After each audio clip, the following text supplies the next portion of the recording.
बिस्मिल्लाहिर्रहमानिर्रहीम। आज हमारे पास जो टॉपिक ऑफ डिस्कशन है वो है टर्मिनल वेलोसिटी के रिलेटेड। हम इसमें स्टडी करेंगे कि टर्मिनल वेलोसिटी होती क्या है, या असल में वेलोसिटी की जो वैल्यू है वो क्या क्या चीज़ है, ये किस तरह रिएक्ट करती है।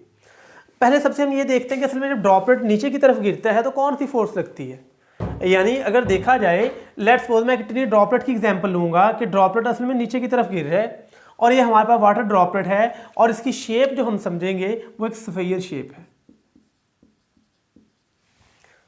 ये डाउनवर्ड आ रहा है, डाउनवर्ड कौन सी फोर्स खींचेगी, जितना उसका वेट होगा, ग्रेविटी होगी। मसलन यहाँ पे अर्थ है तो इसका जो वेट है, ग्रेविटी है, ये जो रेड एरो है ये असल में इसका वेट की डायरेक्शन शो कर रहा है कि यहाँ पे जो लगने वाली नीचे की तरफ फोर्स लग रही है ये उसका वेट लग रहा है जितना मैस इनटू ग्रेविटी। एम किसका मैस होगा? एम ड्रॉपलेट का मैस होगा। मैं यहाँ पे आपको समझाना क्या चाहता हूँ कि ड्रॉपलेट जो है टर्मिनल वेलोसिटी वो निकालनी किस तरह है। आप ये समझिए कि बारिश के कतरे नीचे की तरफ आ रहे हैं, वो असल में जिस वेलोसिटी के साथ आ रही है तो वेलोसिटी को टर्मिनल वेलोसिटी कहते हैं। अब क्वेश्चन ये है कि व्हाट इज टर्मिनल वेलोसिटी, तो ये आगे चल के मैं आपको बताऊंगा कि टर्मिनल वेलोसिटी होती क्या है।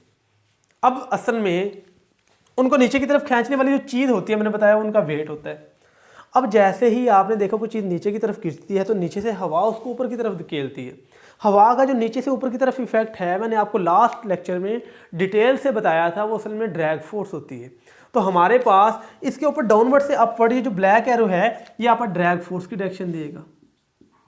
ये हमारे पास ड्रैग फोर्स लगेगी जिसे हम कहते हैं एफ डी। इतनी फोर्स नीचे से ऊपर लगती है और ड्रैग फोर्स किसके बराबर होती है? Drag force is equal to 6 pi eta are v. यानी जितनी वेलोसिटी के साथ ड्रॉपलेट डाउनवर्ड मूव कर रहा है, जितना इस ड्रॉपलेट का क्या है रेडियस है, ईटा किसकी जो विस्कोसिटी होगी वो एयर की या वो वाला फ्लूइड जिसमें से ये ड्रॉपलेट मूव करके नीचे आ रहा है। 6 पाई हमारे पास कांस्टेंट हो जाएगा। अब बच्चों एक चीज़ को समझते हैं। लेट्स सपोज आप ये कह रहे हैं कि ऊपर से जो फोर्स है वो 10 न्यूटन लग रही है और नीचे से फोर्स हम कहते हैं, लेट्स सपोज समझने के लिए भी है कि यह 4 न्यूटन लग रही है। तो ऊपर वाली फोर्स 10, नीचे वाली 4। तो पहले तो ये वाली 10 जो है इस 4 को कैंसिल करने की कोशिश करेगी। कितने तक कैंसिल करेगी? 4 तक। तो हमारे पास यहाँ पे ऊपर से नीचे लगने वाली ओवरऑल फोर्स 6 रहेगी। यानी ये ऊपर से 10 लगना चाहती है और नीचे से फोर्स, तो ऊपर वाली फोर्स ही लगेगी, लेकिन कितनी लगेगी? 6 लगेगी। वो नीचे वाली फोर्स को कैंसिल करेगी। अब हम कह रहे हैं ड्रॉपलेट नीचे गिर रहा है, अभी वेलोसिटी टर्मिनल अचीव नहीं की। टर्मिनल वेलोसिटी क्या होती है मैं आपको आगे जाके बताता हूँ। तो हमारे पास ये जो ग्रीन एरो है ये आपको बता रहा है नेट फोर्स की डायरेक्शन। ये नेट फोर्स है आपके पास। तो नेट फोर्स ओवरऑल नीचे को लग रही है। देखिए नेट फोर्स कितनी लग रही है? 6 न्यूटन। ऊपर से नीचे 10, नीचे से ऊपर 4। तो असल में दोनों को कैंसिल करके जवाब 6 का आया। तो ये 6 हमारे पास नेट फोर्स है। ये किसके बराबर होगी? ऊपर वाली फोर्स माइनस नीचे वाली फोर्स और जिधर इसकी मोशन ऑफ डायरेक्शन है। तो अगर देखा जाए तो ऊपर से नीचे फोर्स कौन सी लग रही है? वेट। नीचे से ऊपर कौन सी लग रही है? Drag force. और नेट फोर्स हमारे पास कितनी लग रही है? जितनी दोनों का माइनस करके आएगी। तो हम यहाँ पे इक्वेशन लिख सकते हैं कि net force is equal to weight minus drag force. ये दोनों चीजें हमारे पास होती है कि अगर आप वेट में से, यानी ऊपर से जो पार्टिकल ड्रॉपलेट नीचे गिर रहा है उसके वेट में से नीचे वाली फोर्स ड्रैग माइनस कर देंगे तो आपको नेट फोर्स की डायरेक्शन मिल जाएगी। अब हम यहाँ पे इसकी इक्वेशन लिख देते हैं कि नेट फोर्स किसके बराबर होगी। तो हम लिखेंगे F net is equal to weight आएगा M G minus 6 pi eta are V. ये हमारे पास आ जाएगी कि कितनी नेट फोर्स लग रही है। तो ये हमारे पास में नेट फोर्स का फार्मूला आ जाएगा कि हम फार्मूला ऐसे कैलकुलेट, तो इस इक्वेशन नंबर हम लोग 1 का नाम दे देते हैं। ये हमारे पास इक्वेशन नंबर 1 आ जाती है। अब हम कैलकुलेट असल में करने जा रहे हैं कि हमारे पास जो टर्मिनल वेलोसिटी है वो क्या होगी, उसकी वैल्यू कितनी आएगी, या वो हम असल में कैलकुलेट कैसे करेंगे। अब इसी चीज़ को देखते हैं। अब देखें जैसे पार्टिकल ऊपर से नीचे गिरता है तो ये ज़मीन की तरफ आ रहा होता है। ज़मीन की तरफ आता है तो इसकी स्पीड बढ़ेगी। जितनी इसकी स्पीड बढ़ेगी उतनी नीचे से लगने वाली ड्रैग फोर्स भी बढ़ेगी। इसका मतलब ये हुआ कि आपके पास ऊपर से नीचे लगने वाली फोर्स वेट है और नीचे से ऊपर लगने वाली ड्रैग है। जैसे पार्टिकल ऊपर से नीचे आ रहा है उसकी स्पीड बढ़ रही है। जितनी उसकी स्पीड बढ़ रही है उतनी नीचे से लगने वाली ड्रैग फोर्स ज़्यादा हो रही है। इसका मतलब हमने ये सीखा कि जैसे जैसे पार्टिकल ज़मीन की तरफ आना शुरू होगा नीचे से लगने वाली ड्रैग फोर्स बढ़ती जाएगी। एक वक्त ऐसा आएगा कि जितना पार्टिकल का वेट होगा उतनी ही नीचे से ड्रैग फोर्स भी हो जाएगी। मैं दोबारा बार रिपीट करता हूँ, जितना पार्टिकल का वेट होगा उतनी नीचे से लगने वाली ड्रैग फोर्स होगी। जब ये दोनों फोर्सेस इक्वल हो जाएंगी तो तब नेट फोर्स 0 हो जाएगी। पहले पार्टिकल नीचे को मूव करेगा, उसकी वेलोसिटी इंक्रीज होती रहेगी, फिर एक टाइम ऐसा आएगा कि ऊपर से नीचे से लगने वाली फोर्स बराबर और पार्टिकल एक कांस्टेंट वेलोसिटी के साथ नीचे को। पहले पार्टिकल की वेलोसिटी बढ़ रही है, फिर उससे ज़्यादा बढ़ नहीं सकती, वो मैक्सिमम वेलोसिटी होगी और होगी भी कौन सी, कांस्टेंट वेलोसिटी, क्योंकि अब ऊपर और नीचे वाली फोर्स बराबर हो गई हैं। इस वेलोसिटी को असल में टर्मिनल वेलोसिटी कहते हैं। तो मैंने डेफिनेशन क्या लिखी, मैक्सिमम एंड कांस्टेंट वेलोसिटी।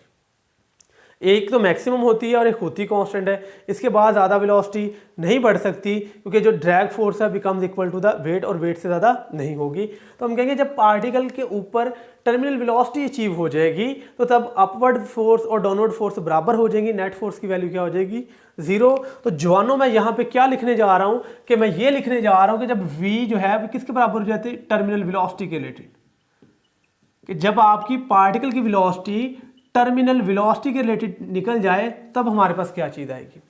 मैंने बताया है तब पार्टिकल के ऊपर नेट फोर्स कितनी लगेगी, 0। तो नेट एक्सेलरेशन कितने का पैदा होगा, 0 का पैदा होगा।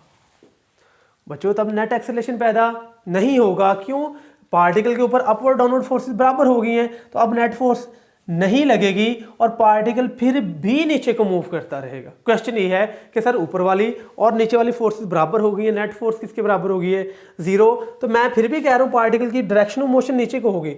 वाई, बच्चों मैं यहाँ पॉइंट लिख देता हूँ कि पार्टिकल डाउनवर्ड मूव करता है लेकिन ड्यू टू इनर्शिया। तो ये असल में ड्यू टू इनर्शिया ही मूव करेगा, किसी और प्रॉपर्टी की वजह से मूव नहीं करेगा। पार्टिकल रुक क्यों नहीं जाता, क्योंकि उसकी पहली स्टेट है मूव करते रहना। तो अब नेट फोर्स 0 होने के बाद वो उसी हालत को बरकरार रखेगा according to first law of Newton, कि जो उसकी स्टेट होगी वो उसी स्टेट को बरकरार रखने की कोशिश करेगा। अब हम इसी इक्वेशन नंबर 1 की तरफ आते हैं। बच्चों देखें, एफ नेट मैंने बताया एफ नेट 0 हो जाएगी, तो इक्वेशन नंबर 1 हमें क्या देगी, 0 इज इक्वल टू, हम यहाँ पे जा रहे हैं इक्वेशन नंबर 1 अप्लाई करने,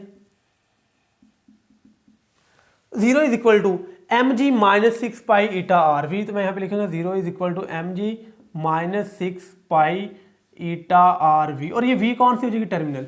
अब जो देखें यहाँ पे v मैंने लिखा था, यहाँ पे एफ नेट लिखा था, जैसे यहाँ पे मैंने v t कर दिया, यहाँ पे एफ नेट की वैल्यू 0 होगी, क्योंकि पार्टिकल ने टर्मिनल वेलोसिटी अचीव कर ली है। अब ऊपर और नीचे वाली फोर्सेज इक्वल हो गई हैं, पार्टिकल अब नेट फोर्स 0 लगेगी और कांस्टेंट और मैक्सिमम वेलोसिटी के साथ नीचे को गिरेगा और एक्सेलरेशन पार्टिकल का 0 होगा। अब इसको हम इधर की तरफ ले आते हैं, आके प्लस बन जाएगा 6 pi eta are V is equal to M G. हम यहाँ से वी टी की वैल्यू निकालना चाहते हैं, टर्मिनल वेलोसिटी, तो टर्मिनल वेलोसिटी आएगी m g over 6 pi eta r. ये हमारे पास टर्मिनल वेलोसिटी के फॉर्मूला आ जाएगा। अब एम हमारे पास क्या, ड्रॉपलेट का मैथ। बच्चों हमारे पास ड्रॉपलेट का मैथ हमें पता नहीं है, हम ड्रॉपलेट का मैथ कैलकुलेट करेंगे। हमें ये पता है, मैंने बताया कि कौन सी शेप है, स्फीयर की है। किसका ड्रॉपलेट है, वाटर का। वाटर की हमें डेंसिटी पता होगी, तो हम एज यू वी नो कि हमारे पास जो है वो डेंसिटी किसके बराबर थी, रो मैस ओवर वॉल्यूम। जवानों तो किसके बराबर आ गया, mass over volume is equal to rho density. तो बच्चों हम यहाँ से निकालेंगे कि हमारे पास यहाँ पे इस इक्वेशन में हम मैस की वैल्यू पुट करने जा रहे हैं यहाँ पे। अब हमारे पास देखिए ये v इधर आके मल्टीप्लाई, तो m is equal to rho into volume, ये भी वॉल्यूम आ जाएगा। अब बच्चों देखें r यहाँ पे क्या चीज़ होगी, r इस ड्रॉपलेट का रेडियस होगा, जितना उसका रेडियस है, ये मैंने यहाँ से ब्लैक से शो कर दिया, तो इतना असल में उसका रेडियस आएगा कि ड्रॉपलेट का रेडियस होगा। v वॉल्यूम है, बताया मैंने स्फीयर है, तो स्फीयर का वॉल्यूम किसके बराबर होता है बच्चों, वॉल्यूम होता है स्फीयर का 4/3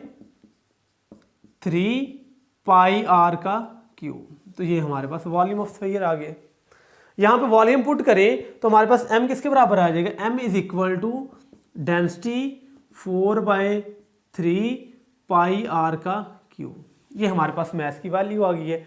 पहले हमने क्या किया है, हमने नेट फोर्स की वैल्यू निकाली है, फिर हमने कहा कि टर्मिनल वेलोसिटी हो गई है, तो नेट फोर्स किसकी हो जाएगी, 0। वहाँ से वी टी निकाला है, वहाँ पे आपने m की वैल्यू पुट की है। अब m की वैल्यू हमने निकाल ली, m किसके बराबर आएगा, डेंसिटी इंटू वॉल्यूम। तो वॉल्यूम हमारे पास स्फीयर का किसके बराबर 4/3 पाई आर क्यूब।